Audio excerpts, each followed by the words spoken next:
Hello குட்டீஸ், Tamil kit stories with மீனுல இன்னைக்கு என்ன கதை பார்க்க போறோம்னா எக்ஸ்சேஞ்சிங் ஜாப்ஸ், வேலையை மாத்திக்கலாம் அப்படிங்கிறது தான். ஒரு அழகான ஊர் இருந்துச்சா. அந்த ஊர்ல மாயா, லியோ அப்படின்னு சொல்லிட்டு ஒரு பெஸ்ட் ஃப்ரெண்ட்ஸ் இருந்தாங்களாம். அதுல மாயா அக்கா வந்து ஒரு பேக்கரி ஷாப்ல வேலை பார்த்தாலாம். லியோ அண்ணா வெஜிடபிள்ஸ் எல்லாம் ஹார்வெஸ்ட் பண்ணுவாங்களாம்.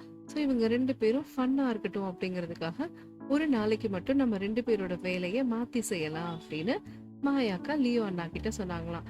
லியோ அண்ணாவும் சரின்னாங்களாம். அடுத்த நாள் காலையில ஃபார்மிங்க்கு போயிட்டாங்களாம் மாயாக்கா. அங்க போய் மாடோட ஜாலியா விளையாண்டு அதுக்கப்புறம் அந்த ஃபார்மிங் வேலை எல்லாம் பண்ணணும்ல, தக்காளி எல்லாம் ஹார்வெஸ்ட் பண்ணணும், வெஜிடபிள் ஹார்வெஸ்ட் பண்ணணும் அப்படிங்கிறதுக்காக மாயாக்கா ஃபார்முக்கு போயிட்டாங்க.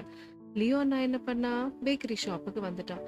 ஸ்வீட்டா இருக்கு இங்க எல்லாமே, பிரெட்டு பன்னுன்னு நிறைய ஐட்டம்ஸ் இருக்கு, பேஸ்ட்ரீஸ் சாக்லேட்ஸ்னு. மாயாவுக்கு ரொம்ப சந்தோஷமா இருந்துச்சு. ஏன் அப்படின்னா, இவ்வளோ அழகான தக்காளி எப்படி இவங்க நம்மளா விவசாயம் பண்றோம் இல்லையா, ஒரு விதை போட்டு அது ஒரு செடியா முளைச்சு அது இவ்வளோ அழகா பழமா வந்தது மாயாக்காக்கு ரொம்ப சந்தோஷமா இருந்துச்சு.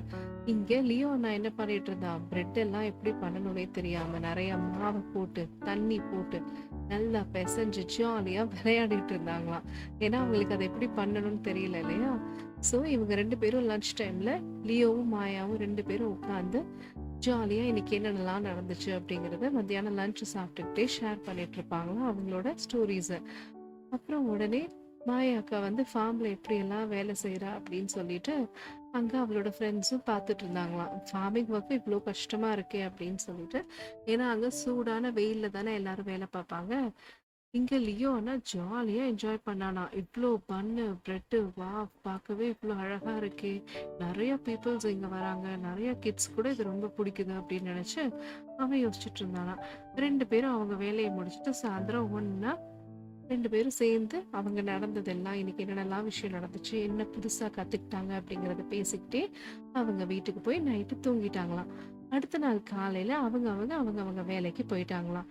மாயாக்கா பேக்கரி ஷாப்புக்கும் லியோ அண்ணா ஃபார்மிங்க்கும் எல்லாரும் அவங்க அவங்க வேலையை பார்க்க போயிட்டாங்களாம்.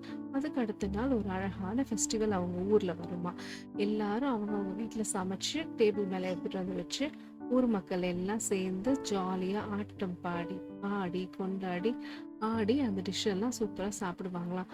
அப்ப லியோனா மாயாக்கா ஃப்ரெண்ட்ஸும் வந்துட்டாங்களாம். இவங்களும் சேர்ந்து ஜாலியா கிட்ஸ் எல்லாம் ஒரு டீம் மாதிரி ஃபார்ம் பண்ணிட்டு இவங்களும் ஜாலியா விளையாடி ஆடி பாடி கொண்டாடினாங்களாம் அந்த ஃபங்க்ஷனை.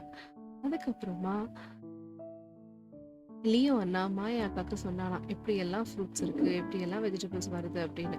அதே மாதிரி மாயாக்காவும் இவங்களோட வேலை பேக்கரியில எப்படி பிரெட் எல்லாம் பண்ணணும் அப்படிங்கறத லியோ அண்ணாக்கு சொல்லி கொடுத்தாங்களாம். அடுத்த நாள் அந்த ஃபங்க்ஷன்ல எல்லாரும் சேர்ந்து சாப்பிட்டாங்க இல்லையா, அவங்க எல்லாருக்கும் இவங்க பண்ண டிஷ்ஷை வந்து ஆர்கானிக்கா ஹெல்த்தியா இருக்கு, எந்த கெமிக்கல்ஸும் இல்லாம, அதை இவங்க எல்லாருக்கும் ஷேர் பண்ணாங்களாம். ஸோ ஒவ்வொரு வேலையிலயும் ஒவ்வொரு கஷ்டம் இருக்கும். பேக்கரி பண்றது ஒரு கஷ்டம் தான், ஃபார்மிங் பண்றது ஒரு கஷ்டம் தான். இதுல இருந்து என்ன தெரியுது, நம்ம எந்த வேலையுமே இலக்காரமா பார்க்க கூடாது. தேங்க்ஸ் ஃபார் வாட்சிங் குட்டீஸ். நான் உங்களை இன்னொரு கதையில சந்திக்கிறேன். பாய் பாய்.